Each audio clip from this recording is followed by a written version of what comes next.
She's here. Okay. Welcome, welcome. Doing another informative video about a topic that I find is just comes out of left field when you're really just suffering the loss of your baby and you're trying to figure out what the hell's going on.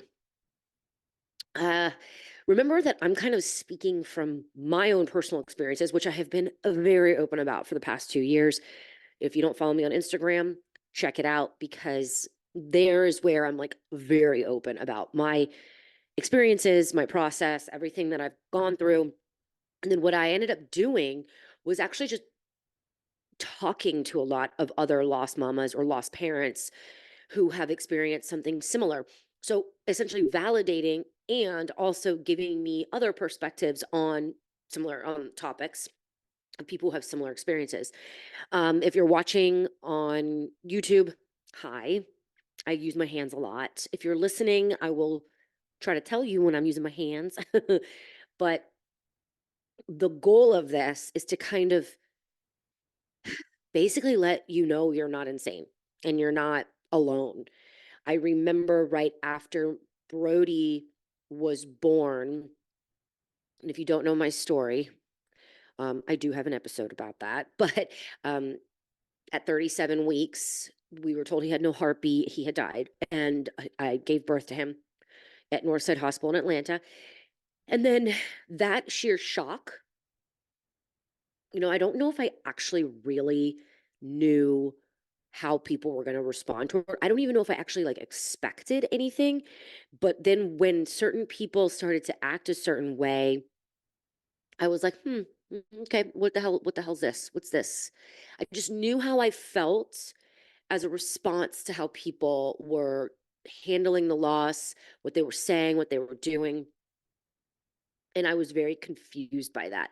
And the next thing I know, people are throwing around the term secondary loss, quote unquote, which means after the first primary loss, which is your baby, here comes the other losses. I mean, things like yourself, time, the life that you used to know, all that shit.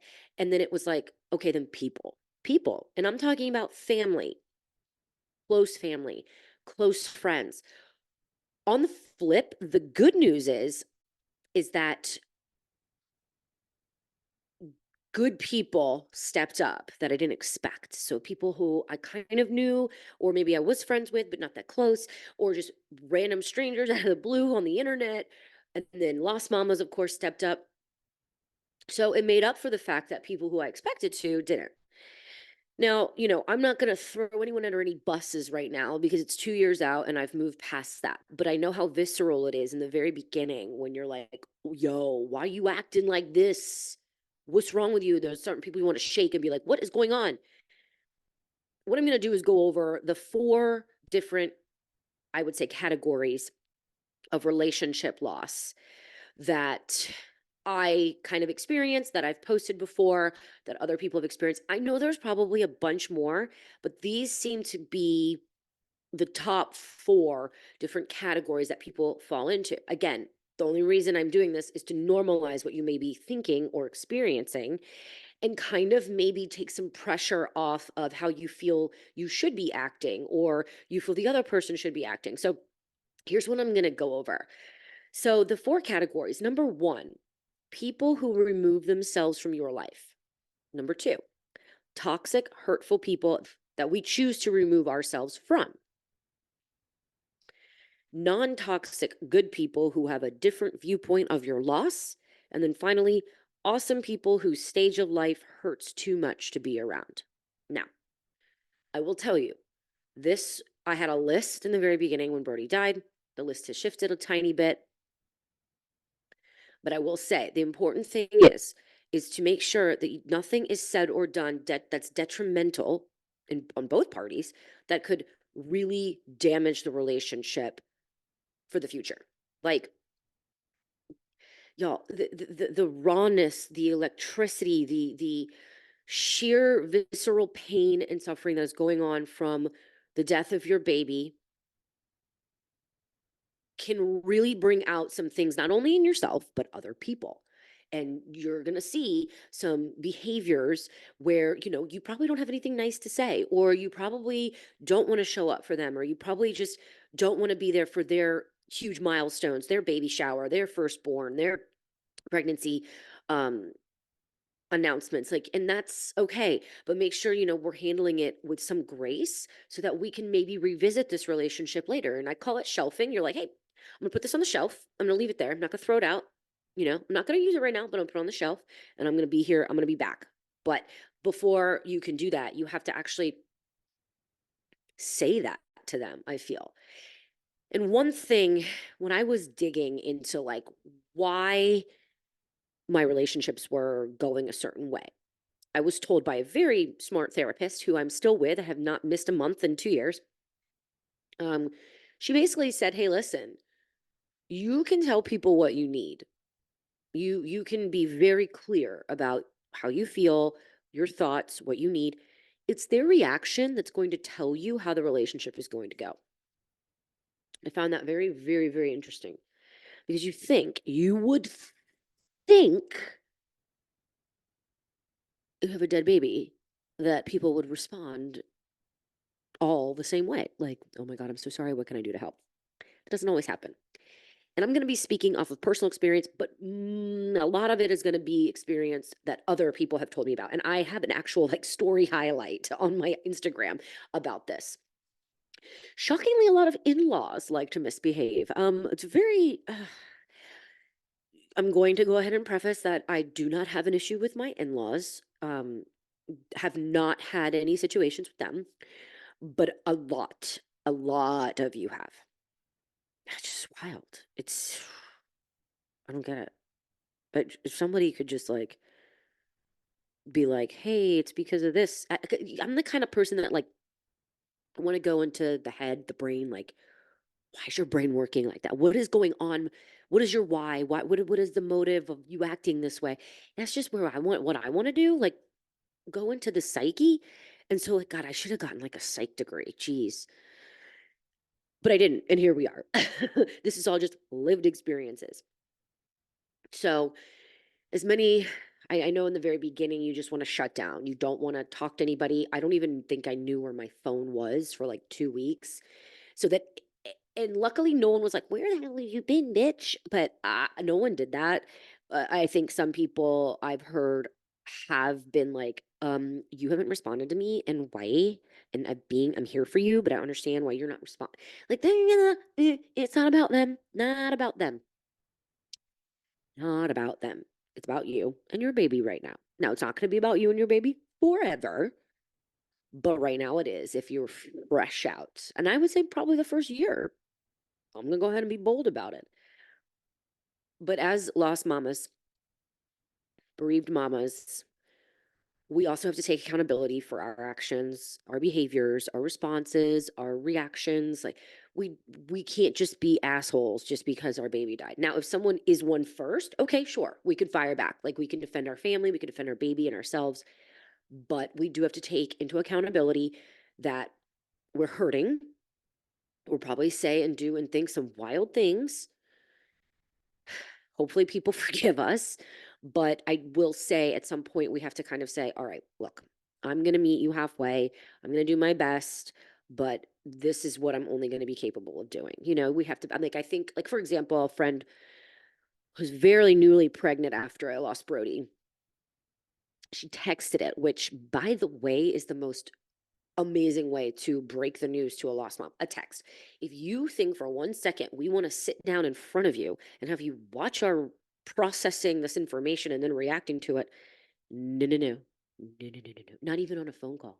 No FaceTime. No sit down in person. No phone call. Text. Write a freaking handwritten letter for all I care. Text. Text writing in writing so that we can take a second, process it on our own, and then respond when we're ready. And that's what you should be expecting. Hey, heads up, I am expecting.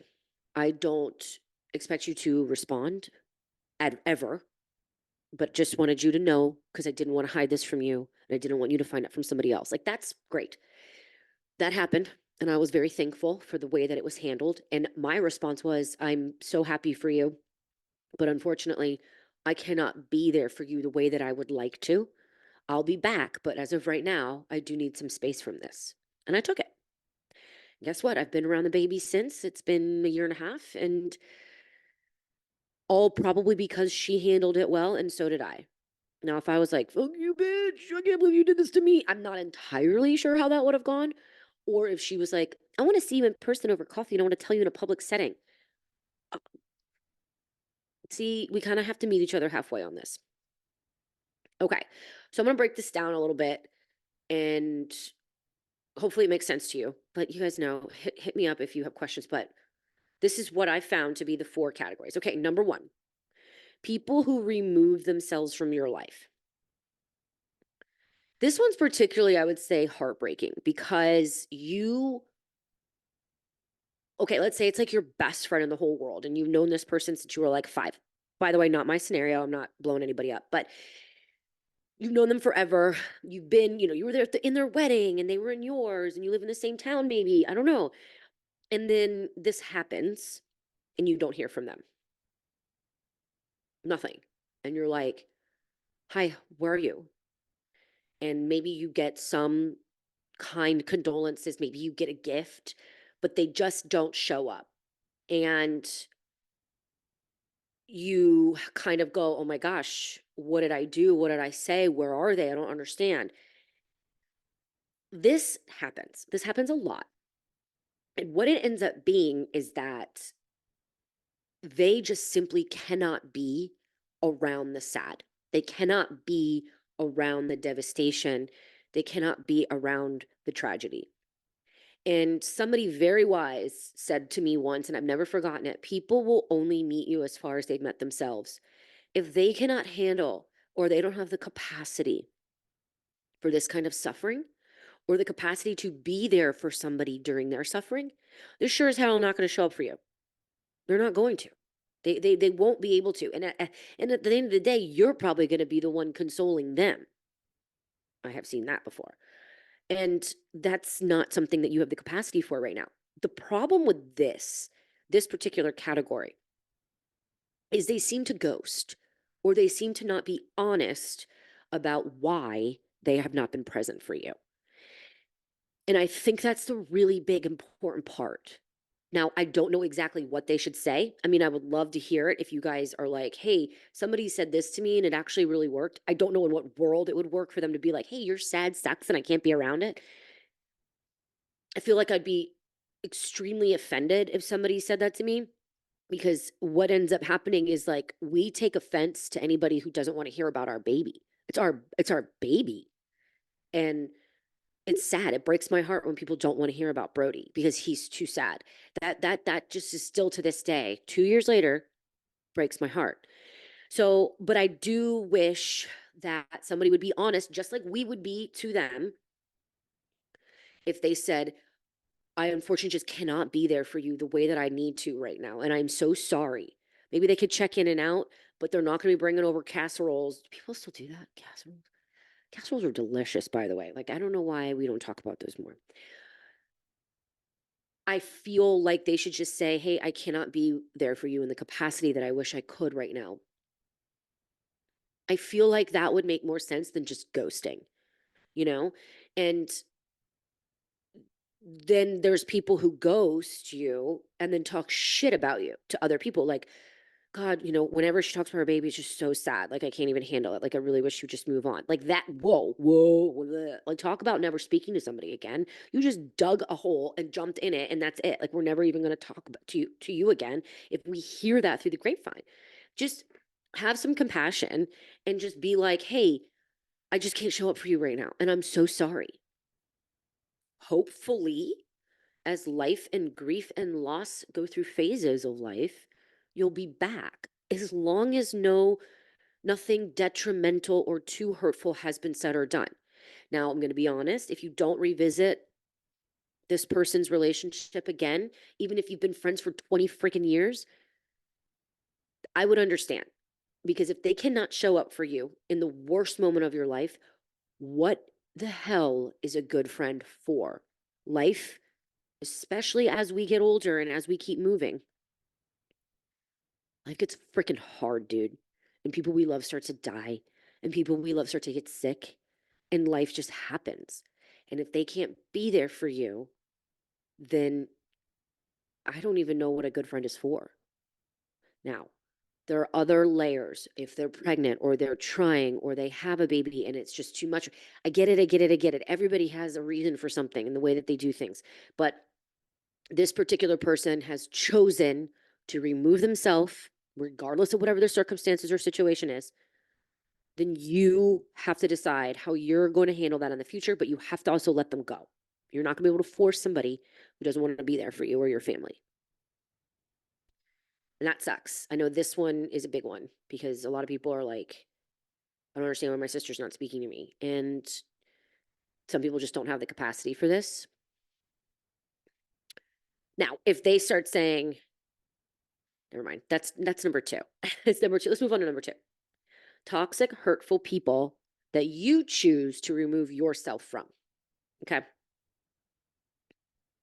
Now, these people are like blatantly hurtful. They say and do things that even uninformed people don't do. Okay? Just the quintessential like you're being selfish because you didn't react to or you haven't been there for me and I had a baby too, or you're being selfish because it's all about you and your dead baby. Oh, yikes. Or, after repeatedly telling them, like, hey, this is what I need. Like, I want you to say their name. Like, this is my baby. Them saying things like, well, you're not a mom yet. Maybe you should just get over it. Like, holy crap. That's gaslighting 101. And what's the worst part is that they tend to do things that you feel that even people understand that have like never even been around all this, even outsiders would be like, holy shit, I can't believe she just did that. I think I heard something like, i don't even I don't even remember what it was, but it was something insane. It was like the lost mom's birthday or something, and everyone was together, like a bunch of people and friends, and then like the friend announced a pregnancy or something in front of everybody on the mom's birth. Like, holy shitballs! Like that is horrible. Like that's clearly not something you do. But there are some mother-in-laws I've heard that act this way, and sister-in-laws who apparently are not supportive. They don't say anything right and they refuse to. Now, I've been in situations where people, I don't know, have excluded Brody or said something that I didn't really like. And they've been kind of not corrected, but educated on how I wish they would say it or wish they would do it. And it's been fixed. They're like, oh shit, okay, cool. Okay. Everything's good now. And people are gonna have slip ups. You just want to make sure their intentions are good. These people do not have good intentions. And you have to be like, oh my God, you're ruining my freaking headspace. You're ruining my healing journey. Get out of my face. And guarantee you don't talk to this person again. There's no way. And even if they are trying to be like remorseful or something later on, maybe they've seen God. I don't know what happens. Maybe they have a loss. I don't know. But typically, they see nothing wrong with their problems. Like the way they see nothing wrong with their behavior, excuse me.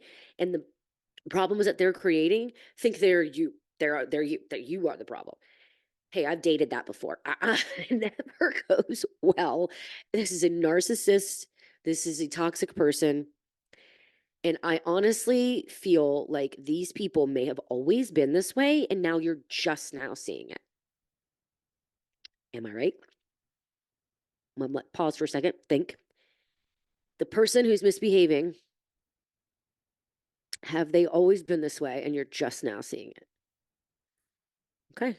Now they're basically telling you how this relationship is going to go, and it's up to you. Now, here's the hard part. This whole freaking thing is hard, but here's the hardest part is you may have to be around these people a lot, especially if it's a mother-in-law or a mother or sister-in-law. And I know a lot of moms have really had trouble with this. Like, I don't want to go because I know she's going to say things. I don't want to go because I know she's going to be this, and that, or she's not showing up because you're there. I've heard some wild shit, you guys. So anything that you're going through you're just not alone. Like, There's stuff like this happening everywhere, and I'm really sorry. This sucks. This is horrible. This is like not only you're living without your baby, you're living now with people acting like kids. Like, come on, just acting so immature. It's so silly. Get it together. It's not that hard. Google it. How do I handle somebody who's lost their baby? My shit will probably come up. I'll tell you. I don't know, y'all. I mean, there's just some people that are going to be a certain way and they're never going to change, and that's the thing. And then comes the situation where you have to learn your triggers and you have to learn what you're willing to deal with. Like, disrespect is one thing and triggers are another, but you have to come to some sort of realization of like, hey, I just refuse to be around somebody who continues to say mean and hurtful things and digs, and I just can't do it anymore. And that would be understandable. I hope that you have the backing of your partner or at least any other family members, but sometimes you might not. And it's really, really, really challenging. And it's really, really hard. And my hope is that you do have other lost moms that you can talk to who are going through similar things. So you can talk about it and freaking vibe and vent. Because this is tough stuff, especially around like Thanksgiving and Christmas. Oh God, the holidays. I'll do a whole nother one on that. But these people are toxic and hurtful, and it is understandable if you don't ever deal with their shit again. Okay, number 3, non-toxic, good people who have a different viewpoint of your loss. Now, this one's a little bit like I should have like subcategories underneath it, but we're just going to keep it very general, okay? Non-toxic, good people who have a different viewpoint of your loss. Now, these people don't really see it the way you do, and the perspective doesn't match up. So, if you've ever experienced somebody who maybe lost a partner to a very aggressive cancer, and they watched their body deteriorate and then they died in their arms, that person might not have an incredible amount of empathy for you whose baby died in the womb. Okay, let me elaborate. They should be acknowledging your grief. They should be acknowledging your sadness. And they can still do that without actually like truly thinking it's the end of the world like you do. And that's their thing, okay? Um or they just don't understand, or maybe it's okay, so sometimes it's like a father-in-law just doesn't understand the magnitude of the loss. They're like, well, you never met them. They never breathed air.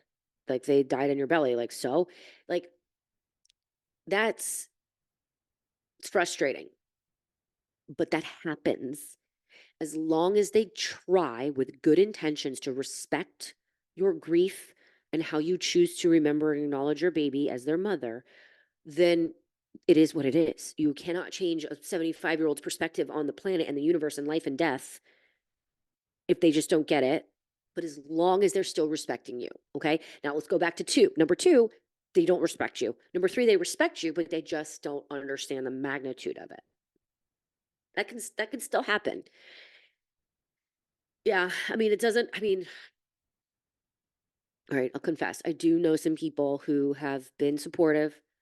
They've sent the happy birthday to Brody's. They've sent the flowers. They've sent their condolences. They've done all the things, but they still like won't count him in the grandkid lineage, and kind of like shrug if someone's like, "Hey, what about Brody?" Oh, well, all right, you know, it's tough. It's tough. Then you kind of just have to decide like how much you're gonna want to deal with.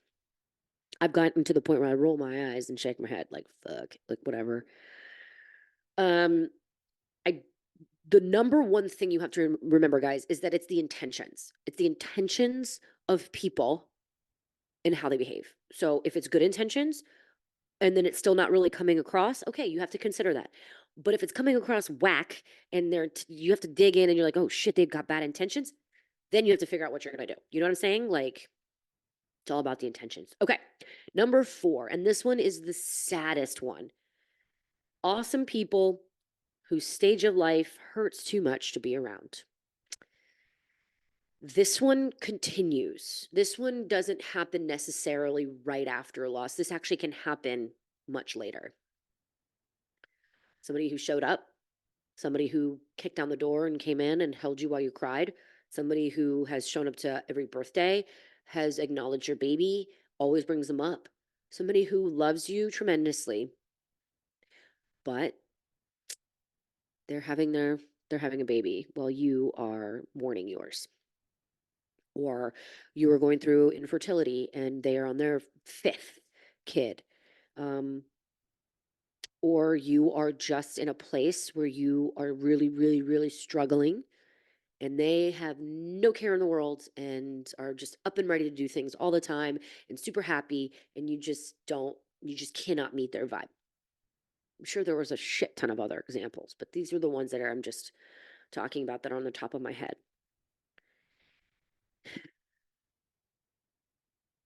This one is tough because you are forced to check your triggers. Like, check them at the door if you want to remain friends with this person, or check your heartbreak at the door if you want to remain friends with this person because they care about you. They're the one that's like, hey, I'm going to throw a birthday party. Don't expect you to come. Or I'm throwing something at my house. So and so is bringing their newborn. I don't expect you to come. And you have to be like, oh God, I'm shitty. Like, I can't go. Like, there's no way I have the capacity to sit there with all these kids right now. And I have 0 living children. Well, you know what I'm saying? Now, it's got to be a two-way street with this person. Otherwise, you will not be able to come back. Now, I'll be honest, I've had this situation happen with a friend or two, and we're back. We're back, quote unquote. So we're altered, but we're back. Well, I'm altered. Let's be real. But we're back because we handled it with grace on the other one, for the other one. Like, she was never like, fuck you, bitch. Like, you didn't come to my kid's birthday. But she was never like that. She understood. Even if, and even if I showed up, she's probably like, you good? You know, a lot of times people don't want us to show up, you guys. Let's be real. We are like a walking Eeyore from Winnie the Pooh with a storm cloud over our head and a constant reminder of how life junk punches you and people die no matter how hard you pray. Sorry, that's who we are sometimes to people, especially like baby showers and shit. Like, no one's going to be that sad if you don't show up because clearly the chick with the stillbirth in the same. I like always try to think about like the flip of this. Like, if I invited someone who had a 37-week stillbirth and I'm throwing this shower at like 30 weeks and I'm looking around like, fuck, like, should I be scared? And that's the sad part. A lot of people feel like it could never be them. And that's a lot of the part that pisses me off. People are like, oh, well, she wasn't paying attention to the kicks and I will do that. It could happen to anybody. Anybody. So I don't know what scares people the more, like our presence or like the fact that we're like, we don't want to be here. But anyway, this one, awesome people whose stage of life hurts too much to be around, we usually come back, but just make sure you handle it the right way. Now, again, I'm sure there are tons of other examples of relationship loss, but these are the ones that I'm seeing the most of. And again, check their intentions and then check your reactions. Like, it's basically how you respond doesn't really matter too much, because if you're like, hey, could you not really say that again? Like, this is my child. He has a name. His birthday's coming up. Like, I'd really like to acknowledge it. I'd like to include him on the Christmas card. And they do none of that out of spite. That just tells you exactly where it's going to go. Exactly. You know what I mean? I hope this sheds some light, because this is a really sticky little world, life after loss, and navigating it is challenging. There's so many times I was looking around like, what's happening? Why is it going this direction? You know, the pity, I hate it. I hated the pity from people. And there were certain things that people did that I personally did not like and I did not appreciate. Now, I truly feel that silence is more deafening than saying and doing the wrong thing. But I will say there were things said or done that I was like, I could have done without that. Um, things that people did, just like, sorry for your loss. Look, many people think that that's a good one. I'm like freaking over that. Like, really over it. Like, he's got a name. I'm so sorry for the loss of your baby. How much hard? It's like 4 extra words. Just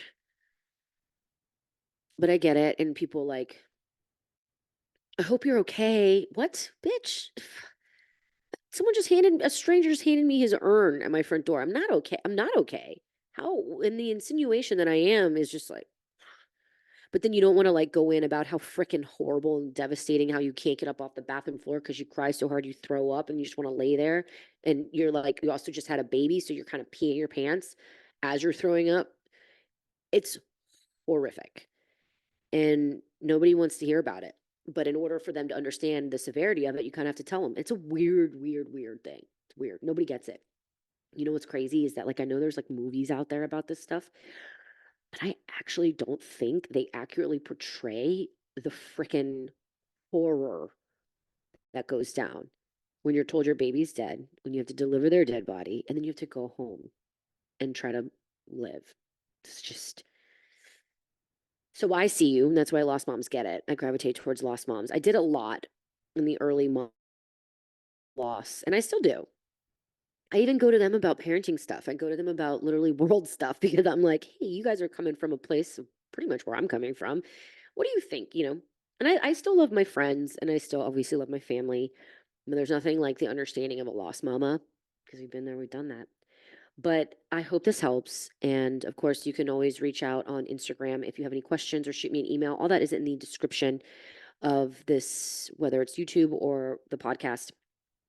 But I'm really sorry if you're experiencing any of this. And this happens at any phase. I would still kind of experience some of this 2 years out. So it happens to all of us. And just hang in there. Remember whose mom you are. Remember whose mother you are. We want to make them proud. Remember, we do everything out of love for our baby. So if you have to take a beat and take a walk before you punch someone in the face, gather your thoughts and just say, what would my baby want me to do? Maybe it's stand up for them. Maybe it's, yeah, but it's all about our delivery. And it's all about how we react to people's behaviors, unfortunately, on top of everything else that we have to deal with. But again, I hope it helps and hit me up if you have any questions. Until next time, mamas.